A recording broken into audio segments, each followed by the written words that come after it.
Hello बच्चों, welcome to your maths class. तो बच्चों, आज मैं क्लास 10th का चैप्टर 7 उसका एक्सरसाइज 7.1 क्वेश्चन नंबर 4 से स्टार्ट कर रही हूँ, क्योंकि पिछले वीडियो में मैं 3 क्वेश्चंस करवा चुकी हूँ। तो 7.1 एक्सरसाइज चल रही है, तो चलिए देखते हैं क्वेश्चन नंबर 4 में क्या पूछा गया है। तो ये है हमारा क्वेश्चन 4। बोला इसमें check whether 5 - 2 6 4 and 7 - 2 are the vertices of isosceles triangle.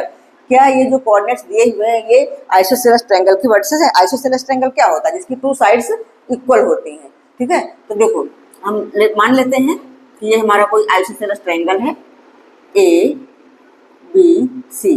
तो ए की वर्टेक्स, ये जो इसका कोऑर्डिनेट, वर्टेक्स ए का कोऑर्डिनेट हमारा हम लिख लेते हैं 5 - 2, बी का 6 4 और सी का 7 और -2। ठीक है, अब हमें क्या करना है, डिस्टेंस फार्मूला से हमें इनकी डिस्टेंस निकाल के देखनी है। अगर 2 डिस्टेंसेस इक्वल होती हैं, 3 डिस्टेंसेस में से 2 इक्वल होती है, तो हमारा आइसोसेलेस ट्रायंगल हो जाएगा। चलिए हम यहाँ भी लिख लेते हैं। ए हमारा है 5 - 2, बी है 6 4 और सी है 7 -2। ये हम लेट कर लेते हैं। ठीक है, अच्छा अब डिस्टेंस फार्मूला तो आपको पता ही है। डिस्टेंस फार्मूला क्या है, एक बार फार्मूला लिख लेते हैं। वैसे करते करते फिर आदत पड़ जाएगी, तो बिना फार्मूला लिखे भी आप कर सकते हो, लेकिन फार्मूला लिखना जरूरी है एग्जाम के पॉइंट ऑफ व्यू से, क्योंकि अगर कहीं गलती भी होती है तो फार्मूले के मार्क्स आपको मिलते हैं। तो डिस्टेंस फार्मूला हमारा क्या होता है, पिछले वीडियो में मैंने बताया था, वही x2 - x1 whole square plus y2 - y1 whole square. ठीक है, तो अगर हम ए बी निकालेंगे, हमारी ए बी डिस्टेंस क्या हो जाएंगी, अंडर रूट। अब यहाँ पे हम इसको x1 y1 ले लें, इसको x2 y2 ले लें, तो x2 - x1 मतलब 6 - 5 होल स्क्वायर प्लस y2 - 4 -2, तो हो जाएगा हमारा 4 + 2। ठीक है, 4 + 2 होल स्क्वायर कैसे हुआ, चलिए इसको बताते हैं। देखो y2 - y1 ऐसा लिखेंगे, 4 माइनस फिर -2, तो ये माइनस माइनस मिलकर हमारा प्लस बन जाएगा 4 + 2, इसलिए हमने डायरेक्ट इसको लिख दिया है। ठीक है, बात क्लियर हुई, समझ आई? तो अब हमारा नेक्स्ट स्टेप इसका क्या हो जाएगा, 6 - 5 हो गया 1, तो 1 की स्क्वायर, 4 + 2 हो गया 6, 6 की स्क्वायर अंडर रूट के अंदर, तो हमारा कितना हुआ, 1 की स्क्वायर तो 1 ही होता है, और 6 की स्क्वायर क्या होता है 36, तो ये आ गया हमारा अंडर रूट 37। ठीक है, ए बी निकाल लिया हमने, अब बी सी निकाल के देख लेते हैं। तो बी सी इक्वल टू, इसमें भी हम डिस्टेंस फार्मूला यूज करेंगे, x2 - x1 that means 7 - 6 whole square plus y2 - y1 -2 -4 whole square. ठीक है, नेक्स्ट स्टेप 7 - 6 कितना हो गया 1, तो 1 की स्क्वायर प्लस -2 -4 दोनों में नेगेटिव साइन है, तो ये जुड़ेंगे आपस में, दैट मीन्स ये हो गया -6 की होल स्क्वायर। नेक्स्ट स्टेप 1 की स्क्वायर तो 1 ही होना है, और -6 की स्क्वायर 36 हो जाएगा, ये माइनस स्क्वायर में खत्म हो जाता है, पॉजिटिव बन जाता है, तो 1 + 36, तो ये आ गया हमारा 37। ठीक है, अब देख रहे हैं हम, देखो दो साइड तो इसके इक्वल हमको दिख गई, तो यहाँ से पता चल रहा है आइसोसेलेस ट्रायंगल, लेकिन फिर भी हम तीसरी साइड भी निकालेंगे कि अगर तीसरी साइड भी इसी के इक्वल आ गई तो फिर हमारा आइसोसेलेस नहीं होगा, इक्विलेटरल ट्रायंगल हो जाएगा, जिसकी तीनों साइड इक्वल होती है। अगर तीसरी साइड कुछ अलग आ गई तो फिर आइसोसेलेस ट्रायंगल ये है। तो चलिए हम तीसरी साइड भी निकाल लेते हैं। हमारा ए बी निकल गया, बी सी निकल गया, अब सी ए निकाल लेते हैं। तो C A under root 7 - 5 whole square plus -2 -2 मतलब +2 हो जाएगा यहाँ पे। ठीक है, बस समझ में आ गई ना। देखो जब सी एम निकाला तो 7 - 5 और इधर -2 -2, उसी तरह से ये +2 बन गया, तो ये तो हमारा 0 ही हो जाना है। 7 - 5 कितना हो गया 2, तो 2 की स्क्वायर और प्लस ये हमारा 0 हो जाएगा, 0 की स्क्वायर, तो 2 की स्क्वायर कितना होता है 4, अंडर रूट 4 को हम 2 लिख सकते हैं, 2 भी लिख सकते हैं। तो हम क्या देखें, तीसरी साइड तो इक्वल नहीं आई, बस दो ही साइड इक्वल आई है, तो yes it is an isosceles triangle, या given coordinates are the vertices of isosceles triangle. बस हम यहाँ पे ऐसे आंसर लिख देंगे, yes given coordinates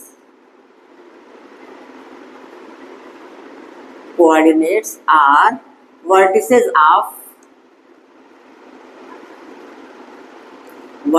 of isosceles triangle। ठीक है बच्चों, क्लियर हुआ, समझ में आया? तो चलिए अब आगे कर लेते हैं क्वेश्चन नंबर 5। हाँ बच्चों, तो क्वेश्चन 5 ऐसा है, ये थोड़ा सा बड़ा लिखा हुआ है इसलिए बोर्ड पे मैं नहीं लिख रही हूँ, आप लोग अपनी बुक निकाल करके इसको देख सकते हो। और इसमें एक ग्राफ का डायग्राम भी बना हुआ है, उसी से हमें क्वेश्चन करना है। चलिए मैं क्वेश्चन पढ़ लेती हूँ, समझाती हूँ, फिर इस क्वेश्चन को करके दिखाती हूँ। इसमें in a classroom 4 friends are seated at points A, B, C and D as shown in figure 7.8। Book में फिगर 7.8 बना हुआ है, 4 पॉइंट्स इसमें दिए हुए हैं A, B, C, D, और ये 4 फ्रेंड्स ऐसे बैठे हुए हैं, ठीक है। तो Champa and Chameli walk into the class and after observing for few minutes. Champa और चमेली क्लास के अंदर आती हैं, कुछ मिनट तक देखती हैं। देखने के बाद क्या, चंपा चमेली से पूछती है, don't you think ABCD is square? क्या तुम नहीं सोचती हो कि ABCD एक स्क्वायर है? तो चमेली डिसएग्रीज, चमेली इससे सहमत नहीं होती है, कहती नहीं, स्क्वायर नहीं है। तो using distance formula find which of them is correct. तो डिस्टेंस फार्मूला यूज करके हमें बताना है कि कौन करेक्ट है, चंपा या चमेली। तो हमारे जो पॉइंट ABCD जो हमारे बुक में दिए हुए हैं, तो चलिए हम इनके कोऑर्डिनेट्स लिख लेते हैं। जैसे A हमारा है 3 और 4, A के कोऑर्डिनेट क्या है 3, 4। हम ऐसे एक रफ डायग्राम बना लेते हैं ABCD का, इस तरह से एक कोऑर्डिनेटर बना हुआ है। तो चंपा कह रही है स्क्वायर है, चमेली कह रही नहीं है। 4 साइड्स तो इसकी हो जाएंगी ABCD, इस तरह पॉइंट्स में दिए हुए हैं। तो A का पॉइंट है 3, 4, A है 3, 4। अपना बुक खोल के आप लोग देखोगे तो समझ में आएगा, जैसे ग्राफ में होते हैं ना, उसी तरह काउंट करके 3, 4 A के लिए। और B हमारा क्या है, x एक्सिस पर 6 है और y एक्सिस पर 7 है, तो इसके कोऑर्डिनेट्स हो जाएंगे 6, 7। और C पॉइंट हमारा है 9, 4, C आ रहा है हमारा 9, 4 पर, और D आ रहा है 6, 1 पर, D है 6, 1 पर। तो अब हमें बताना है ये स्क्वायर बना रहा है या स्क्वायर नहीं बना रहा है, तो यही तुम्हें बताना है। तो स्क्वायर के लिए क्या होता है, स्क्वायर में क्या होता है, all the 4 sides of square are equal, but 4 sides के साथ साथ ही both the diagonals are also equal, ठीक है। तो बस ये चीज आपको समझनी है, या आप पहले लिख लो तो समझ में आ जाएगा, इजी रहेगा। तो in a square, in a square all the 4 sides are equal, चारों साइड्स आपस में इक्वल होती है, all the 4 sides are equal, साथ ही साथ and both the diagonals are also equal, and both the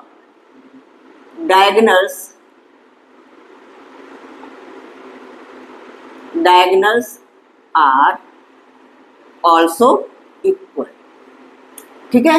ये बस समझ में आई, दैट मीन्स हमें क्या दिखाना है, AB equal to BC equal to CD equal to DA, चारों साइड तो इक्वल ही है, साथ ही साथ AC is equal to BD। कई बार बच्चे सिर्फ साइड्स इक्वल दिखा करके छोड़ देते हैं, वो रॉन्ग है, ऐसे ये सवाल गलत हो जाएगा। चारों साइड्स तो रोम्बस की भी इक्वल होती है, अगर चारों साइड्स आपने इक्वल दिखा दिया तो रोम्बस तो हो गया। रोम्बस के दोनों डायगोनल्स इक्वल नहीं होते हैं, इसलिए हमें डायगोनल्स भी दिखाने, दैट मीन्स हमें 6 डिस्टेंसेस निकालनी है। तो चलिए हम निकालना शुरू करते हैं। सबसे पहले हम AB निकाल लेते हैं। तो डिस्टेंस हमारी AB, डिस्टेंस फार्मूला यूज करेंगे अपना, x2 - x1 होल स्क्वायर। तो देखो 6 - 3 whole square, 6 - 3 whole square plus 7 - 4, 7 - 4 whole square. तो क्या हो जाएगा ये, 6 - 3 3, 3 का स्क्वायर, 7 - 4 3, तो प्लस 3 का स्क्वायर, अंडर रूट 3 स्क्वायर कितना होता है 9, और प्लस 3 स्क्वायर 9, 9 + 9 कितना हो जाएगा, डायरेक्ट लिख देती हूँ मैं 18, ठीक है। ज्यादा लंबा नहीं करती क्योंकि हमें 6 डिस्टेंसेस निकालनी है, लंबा सवाल है। तो हमारा AB आ गया। अब हम BC ले लेते हैं, तो BC इक्वल टू भी हम इसी तरह से निकाल लेते हैं, बस डिस्टेंस फार्मूला का यूज हुआ है, कुछ नहीं। तो BC के लिए 9 - 6, 9 - 6 whole square plus 4 - 7, 4 - 7 whole square, मतलब 9 - 6 कितना होता है 3, 3 का स्क्वायर प्लस 4 - 7, मतलब -7 में 4 घटेगा तो -3 आएगा, तो -3 का square under root.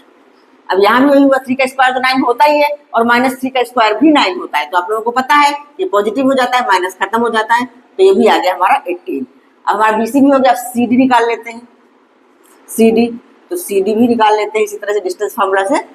9 - 6, 9 - 6 whole square plus 4 - 1, 4 - 1 whole square, कितना आ गया 3 का स्क्वायर प्लस 3 का स्क्वायर, ठीक है। क्लियर हो रहा है ना। 9 में से घटाया 3, 4 में घटाया 3, तो ये भी हमारा आ गया √18। नेक्स्ट हमारा DA हो गया, DA का भी निकाल लेते हैं। तो DA equal to √6 minus 3 whole square, 6 minus 3 whole square plus 1 minus 4 whole square, 1 minus 4 whole square. कितना आ गया? 6 माइनस 3 हुआ हमारा 3 और 1 माइनस 4 माइनस 3 हो गया, -3 का होल स्क्वायर अंडर रूट। ये भी हमारा आ गया √18। ठीक है, तो देखा आपने चारों साइड तो इक्वल हो गई, लेकिन अभी यही खत्म नहीं होता है सवाल, अभी हमें इसके डायगोनल्स भी निकालने पड़ेंगे। तो 4 साइड्स आर इक्वल, अब हम डायगोनल निकाल लेते हैं। ये हमने क्या निकाला है? ये हमने निकाला है साइड्स। ठीक है, अब हम डायगोनल्स निकाल लेते हैं। तो डायगोनल्स में चलिए AC पहले निकाल लेते हैं। तो AC equal to 9 minus 3 whole square plus 4 minus 4 under root. कितना हो गया? 9 माइनस 3 हुआ 6, 6 स्क्वायर प्लस 0 स्क्वायर, 4 माइनस 4 तो 0 ही हो गया ना अंडर रूट के अंदर। तो कितना हो गया? 6 स्क्वायर 36 अंडर रूट 36। इसको हम 6 लिख करके भी छोड़ देते हैं, 6 यूनिट। अब AC के बाद हम BD भी निकाल लेते हैं। तो BD इक्वल टू क्या हो जाएगा? ये रहा BD, 6 minus 6, 6 minus 6 whole square plus 7 minus 1, 7 minus 1 whole square. 6 minus 6 0 हुआ, 0 का स्क्वायर प्लस 7 माइनस 1 6, 6 का स्क्वायर, 0 का स्क्वायर 0 ही होना है। ये भी हो गया हमारा 36। तो कितना आ गया? 6। तो हमने क्या देखा कि 4 साइड्स इक्वल है और दोनों डायगोनल्स भी इक्वल है। ठीक है, तो हम क्या लिखेंगे? All the 4 sides are equal, all the 4 sides are equal. That means क्या क्या इक्वल है?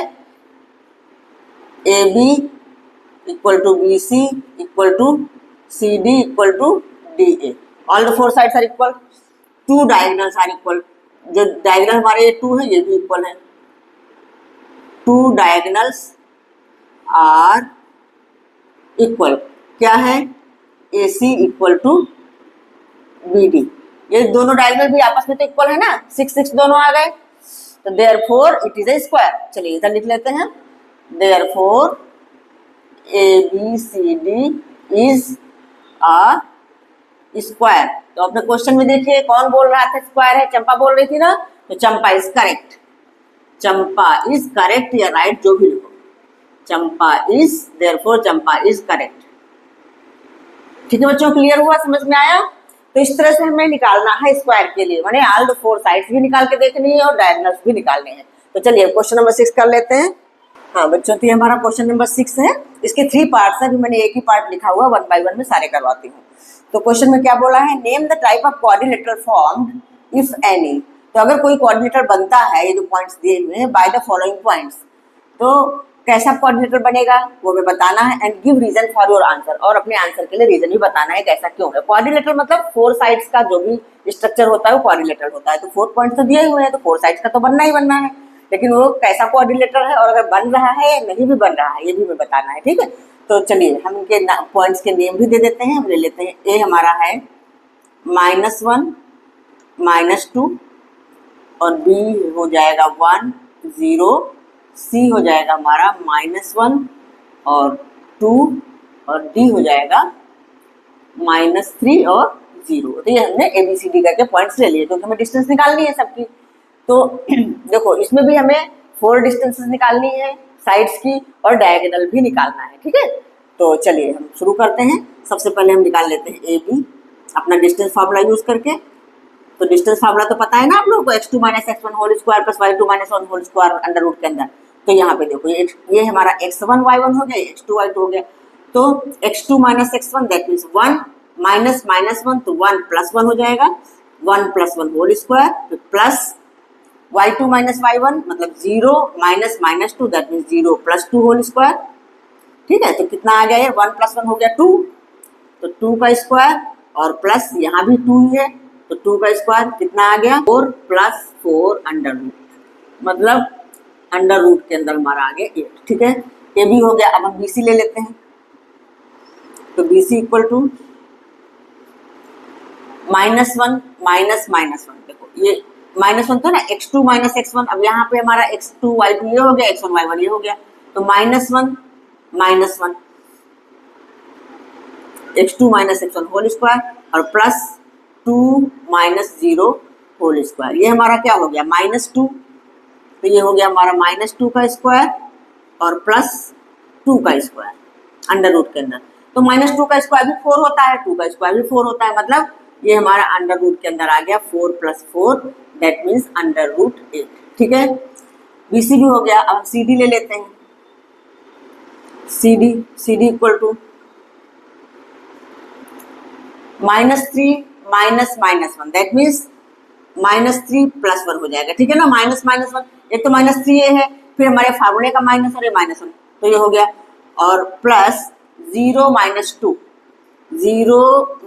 2 होल स्क्वायर कितना हो गया, -3 + 1 मतलब -2 का स्क्वायर प्लस -2 का स्क्वायर, तो कितना आ गया भाई, -2 का स्क्वायर तो 4 ही आना है, तो दोनों का आ गया 4 + 4, मतलब ये आ गया हमारा अंडर रूट 8। ठीक है, अब नेक्स्ट चौथी साइड डी ए।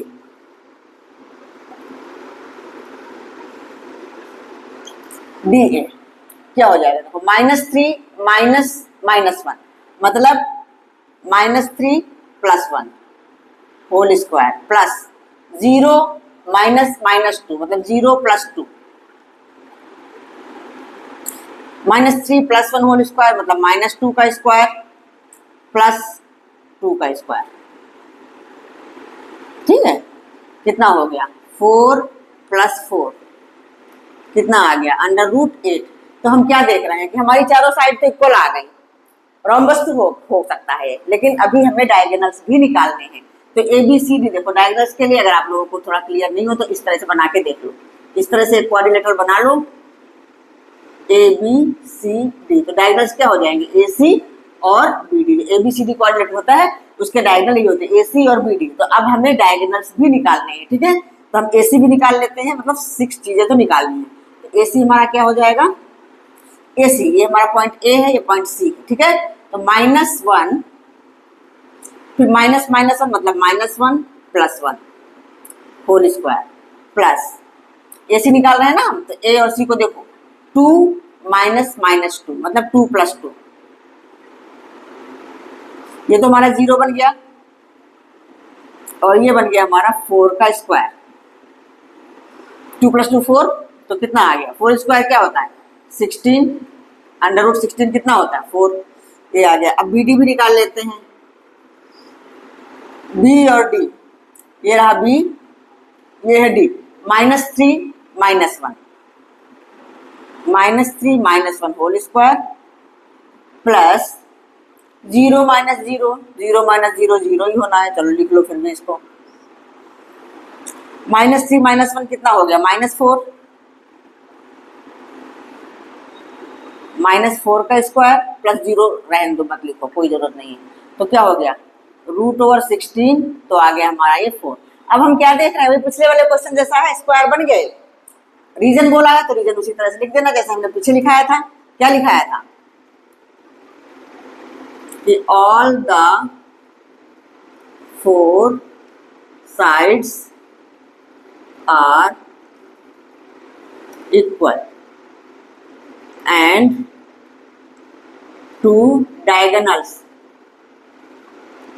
ये सिर्फ डायगोनल लिखो, 2 लिखने की भी जरूरत नहीं है, and diagonals are also equal. ठीक है, जगह कम है यहाँ इसलिए मैं ऐसे लिख देती हूँ, 2 diagonals are also equal, therefore ये कैसा क्वाड्रिलेटरल है, इट इज स्क्वायर,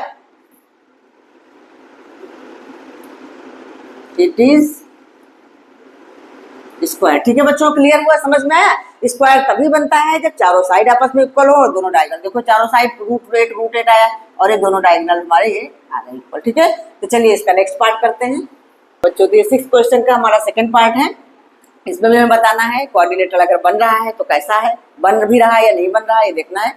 तो चलिए इसके भी हम पॉइंट्स के नेम ले लेते हैं। ए हमारा पहला वाला है -3 5 और बी है 3 1, सी है हमारा 0 3 और डी है -1 -4। ठीक है, चलिए इसको करके देखते हैं। इसमें भी सारा हमें निकालना है A B B C C D D A और डायगोनल जो भी हमारा ए सी और बी डी भी निकालना है। ठीक है, A B B C C D फिर डी ए, उसके बाद ए सी और बी डी, ये 6 चीजें तो निकालनी ही होती है। ठीक है, ए बी हमारा क्या होगा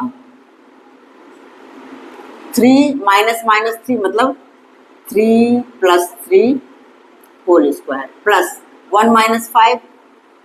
अब तो ये चीजें आप लोगों को क्लियर ही हो रही होंगी, x2 - x1 y2 - y1, इसलिए मैं वो फार्मूला लिख नहीं रही हूँ, लेकिन आप लोग जरूर लिखना एग्जाम में। चलिए इसको हम सॉल्व करते हैं। 3 + 3 कितना हुआ 6 स्क्वायर प्लस ये हो गया हमारा -4 की स्क्वायर, तो कितना आया 6 के स्क्वायर होता है 36 और प्लस 16, 4 का स्क्वायर 16, कितना हुआ 6 6 2 कैरी ओवर 3 4 5 52 √52।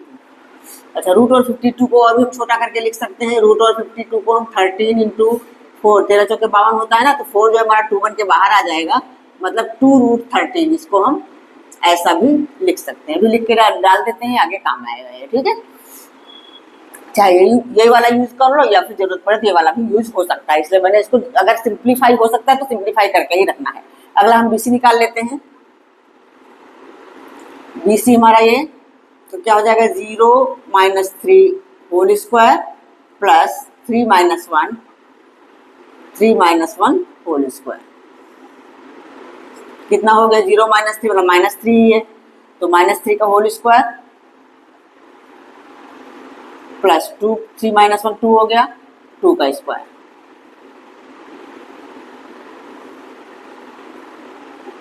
9 + 4 कितना आ गया √13। बीसी हो गया। अब सीडी ले लेते हैं। CD -1 - 0 -1 - 0 whole square plus -4 - 3 -4 - 3 whole square, -1 - 0 मतलब -1 की स्क्वायर प्लस ये कितना हुआ -7 की स्क्वायर, कितना हो गया 1 + 49।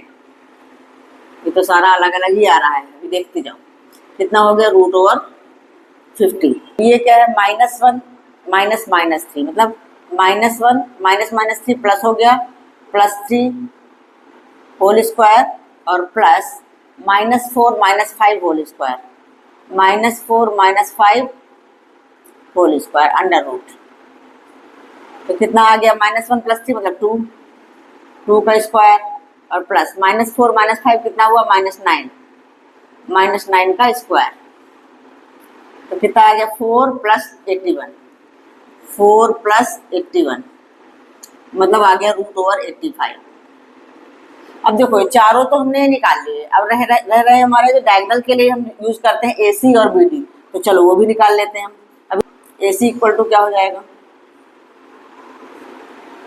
AC 0 - -3 मतलब 0 + 3 होल स्क्वायर और प्लस 3 - 5 होल स्क्वायर, तो कितना आ गया 3 स्क्वायर और प्लस -2 स्क्वायर 3 की स्क्वायर होता है 9 और ये हो गया 4, 9 + 4 आ गया हमारा √13। आ गया ना। देखो यहाँ भी हमारा √13 आया है, यहाँ √13 आया है और यहाँ पे आया है हमारा 2√13। तो अब हमें आगे BD निकालने की जरूरत नहीं है, जो कोई जरूरत नहीं BD निकालने की, हमें यहाँ मिल गया है क्या कि ये तो कोई कोऑर्डिनेटर बना ही नहीं रहा, ये चारों पॉइंट्स जो है कोई कोऑर्डिनेटर बना नहीं रहे। क्यों? क्योंकि हमारा जो इन दोनों को जोड़ के देखो थर्ड वाली लाइन आ रही, तो अब आपने ये सीखा था ना क्वेश्चन नंबर 2 या कोई क्वेश्चन था कोलिनियरिटी। कोलिनियर पॉइंट्स क्या होते हैं? ऐसे 3 पॉइंट्स, उनमें से अगर 2 को जोड़ के तीसरा आ जाता है तो पॉइंट्स कोलिनियर कहे जाते हैं। तो बस अब हम अगला BD नहीं निकालेंगे, यही से हमको मिल गया है। तो हम क्या लिखेंगे, AC और ये कौन सा BC, AC plus BC equal to क्या है, √13 प्लस √13 कितना हो गया, 2√13। और हमारा AB क्या निकला था, AB इक्वल टू हमारा 2√13 निकला था। AB इक्वल टू 2√13 निकला था, तो इसलिए हमारा क्या हो गया, AC plus BC equal to AB। तो therefore AC plus BC equal to AB। तो ये 3 पॉइंट्स जो हैं, ये 3 पॉइंट्स तो आपस में एक ही लाइन में हैं, तो ये क्वाड्रिलेटरल बन ही नहीं सकता है। अगर कोई 3 पॉइंट्स हम एक लाइन में ले लेते हैं, मान लो ये हमारा A है, ये B है, ये C है, तो हमारा कोई D पॉइंट अलग भी होगा तो क्या क्वाड्रिलेटरल बनेगा, तो ट्रायंगल जैसा बन जाएगा, क्वाड्रिलेटरल नहीं बनेगा। ठीक है, तो हम बस यही लिखेंगे कि since AC plus BC equal to AB, AC plus BC equal to AB, therefore point ABC are collinear, therefore points A, B, C are collinear,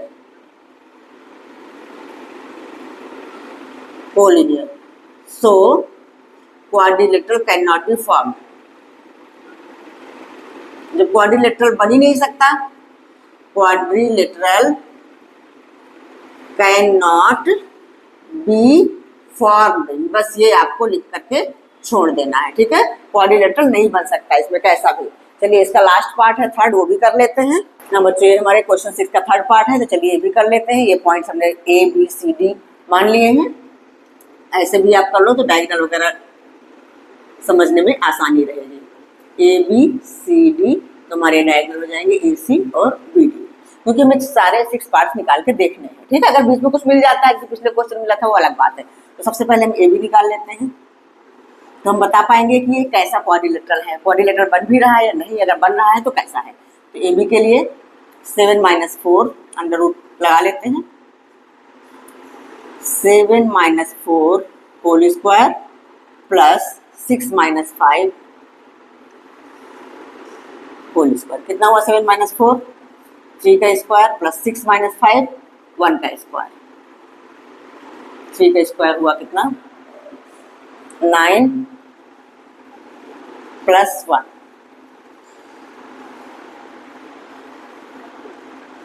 equal to under root 10। अब BC ले लेते हैं, ये रहा हमारा BC, 4 - 7 प्लस 3 - 6, 4 - 7 कितना हुआ -3, तो -3 का स्क्वायर प्लस 3 - 6, ये भी हमारा हो गया -3 स्क्वायर, मतलब ये क्या हुआ 9, 9 + 9, 9 + 9 कितना हो गया √18। ठीक है, अच्छा नेक्स्ट स्टेप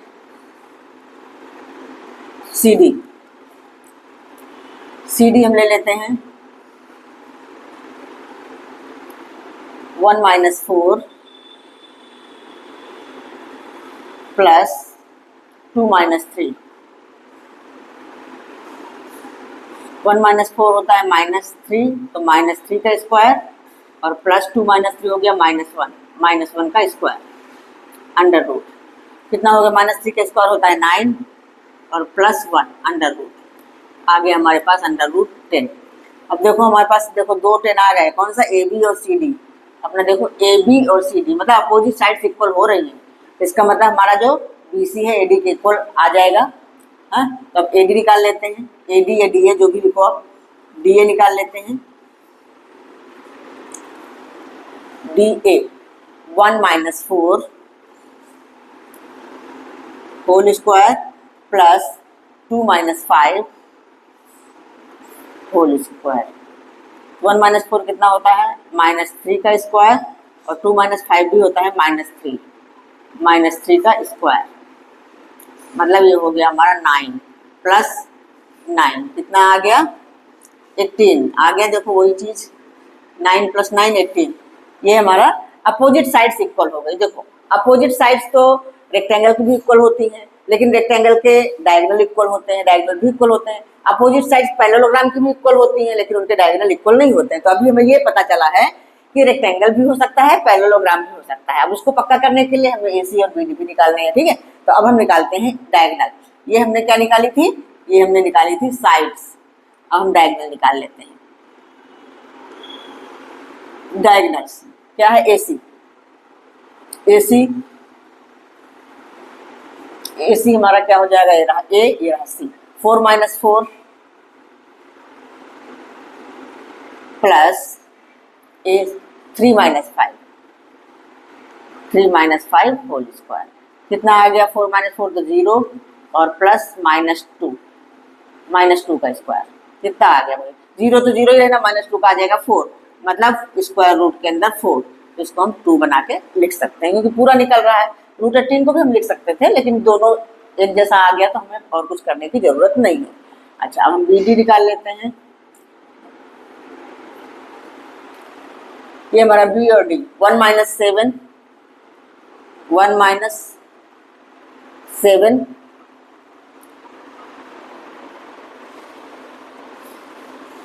प्लस 2 - 6, तो कितना आ गया, 1 - 7 कितना होता है, -6 होल स्क्वायर प्लस 2 - 6 कितना होता है, -4 होल स्क्वायर। तो कितना आ गया 36 और प्लस 16, 36 और 16 कितना आएगा 52। तो हमने क्या देखा, अपोजिट साइड्स तो इक्वल है, लेकिन दोनों डायगोनल हमारे इक्वल नहीं आए हैं। दोनों डायगोनल हमारे इक्वल नहीं आए, ठीक है। ये है 2 और ये है √52, तो बिल्कुल भी इक्वल नहीं है। तो हम क्या लिखेंगे, ये पैरेललोग्राम है। अपोजिट साइड्स इक्वल है but diagonals are not equal, therefore it is parallelogram. तो अब हम यहाँ लिख लेते हैं,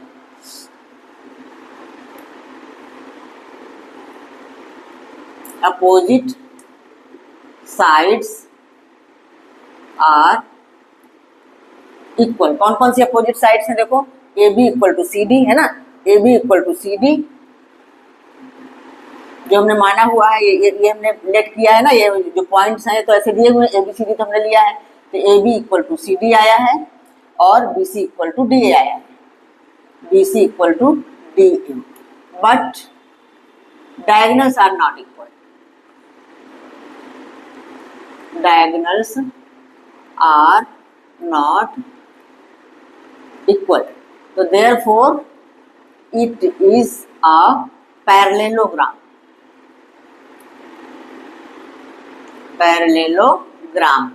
ठीक है बच्चों, क्लियर हुआ, समझ में आया। इसको 4 क्वेश्चंस और बचे हुए, नेक्स्ट वीडियो में कंप्लीट कर दूंगी। आई होप आप लोगों को समझ में आया होगा। अगर वीडियो समझ में आया है, अच्छा लगा है, तो लाइक करिए और अपने फ्रेंड्स को शेयर करिए कि वो भी इसका फायदा उठा सके, और मन लगा के पढ़ते रहिए, स्वस्थ रहिए, मस्त रहिए। मिलते हैं नेक्स्ट वीडियो में आगे के क्वेश्चन के साथ, तब तक के लिए बाय बाय।